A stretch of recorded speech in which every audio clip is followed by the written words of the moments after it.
बहुत समय पहले की बात है। एक छोटे से गांव में एक गरीब लड़की रहती थी जिसका नाम राधा था। राधा अपने माता पिता की इकलौती संतान थी। उसके माता पिता बूढ़े और बीमार थे। घर की हालत बहुत खराब थी। मिट्टी की झोपड़ी, फटी पुरानी चादरें और खाने को कभी कभी एक समय का भोजन ही नसीब होता था। लेकिन राधा का मन बहुत सुंदर था। वो ना तो अपनी गरीबी को कोसती, ना भगवान से शिकायत करती, बल्कि वो हर हाल में भगवान का धन्यवाद करती और दिन रात मेहनत करती थी। राधा भगवान गणेश के परम भक्त थी। वो रोज सुबह सूरज उगने से पहले उठती, अपने छोटे से आंगन में तुलसी को जल देती और गांव के मंदिर में भगवान गणेश के दर्शन के लिए जाती। मंदिर में उसकी और कोई ध्यान नहीं देता था, क्योंकि वो गरीब थी। न उसके पास अच्छे कपड़े थे, न मिठाइयाँ चढ़ाने को। लेकिन राधा अपने घर के बगीचे से तोड़े गए ताजे फूल और थोड़ा सा गुड़ ले जाकर गणेश जी को चढ़ा देती थी। हर दिन वो प्रार्थना करती, हे गणपति बप्पा, मेरे माता पिता को स्वस्थ कर दो और मुझे इतना सामर्थ्य दो कि मैं उनकी सेवा कर सकूं। गांव वाले करते थे मजाक। गांव के कई लोग राधा का मजाक उड़ाते थे। कहते, क्या भगवान गरीबों की सुनते हैं? ये रोज मंदिर में जाकर क्या मिलेगा? लेकिन राधा कभी नहीं डगमगाई। वो बस मुस्कुराकर कहती, भगवान सबकी सुनते हैं, बस सच्चे मन से पुकारना चाहिए। गणेश जी की परीक्षा। एक दिन भगवान गणेश ने सोचा, इस लड़की की भक्ति तो सच्ची है, मुझे इसे आजमाना चाहिए।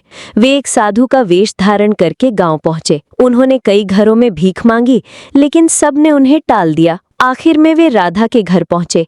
राधा ने साधु को देखकर तुरंत पानी दिया, उन्हें बैठाया और घर में जो थोड़ा सा बचा हुआ चावल था वो भी परोस दिया। साधु ने पूछा, बेटी, तुम्हें पता है तुम्हारे पास कुछ नहीं है, फिर भी तुम दूसरों को देती हो?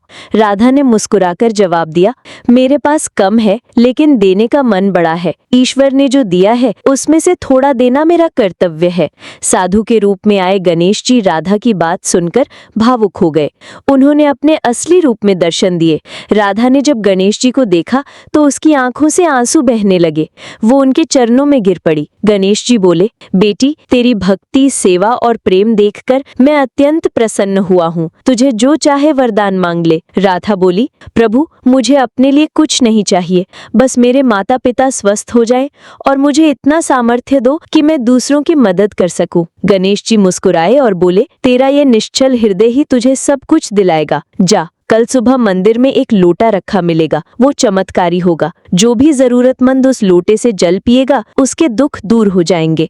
अगले दिन राधा को सच में मंदिर में एक सुंदर पीतल का लोटा मिला। वो उसे लेकर घर आई। उसने उस लोटे से जल अपने माता पिता को पिलाया और जैसे ही उन्होंने पानी पिया उनकी तबीयत ठीक हो गई। फिर राधा ने उस जल से तुलसी को सींचा, घर की दीवारें मजबूत हो गई, रसोई में अनाज भर गया। ये देख राधा की आंखें भर आईं। अब राधा ने उस जल का उपयोग दूसरों की मदद में भी करना शुरू किया। वो गांव के बीमार, गरीब और बेसहारा लोगों को उस लोटे से जल देती और धीरे धीरे पूरा गांव बदलने लगा। लोग अब उसे सम्मान से देखने लगे। अब राधा गरीब नहीं रही, लेकिन उसका स्वभाव नहीं बदला। वो पहले की तरह सरल और सेवाभावी रही। लोग अब उसे गांव की देवी कहने लगे। कहानी से सीख।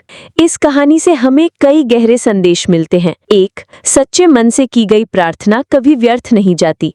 2. ईश्वर हमारे मन की भावना देखते हैं, ना कि चढ़ावे की महंगी चीजें। 3. जिसके पास कम होता है वही दूसरों की तकलीफ समझ सकता है। 4. सेवा ही सच्चा धर्म है। 5. कभी भी किसी की भक्ति और सरलता का मजाक नहीं उड़ाना चाहिए। समापन। इस तरह राधा की सच्ची भक्ति और सेवा ने भगवान गणेश को प्रसन्न कर दिया और उसके जीवन को एक चमत्कारी मोड़ मिल गया।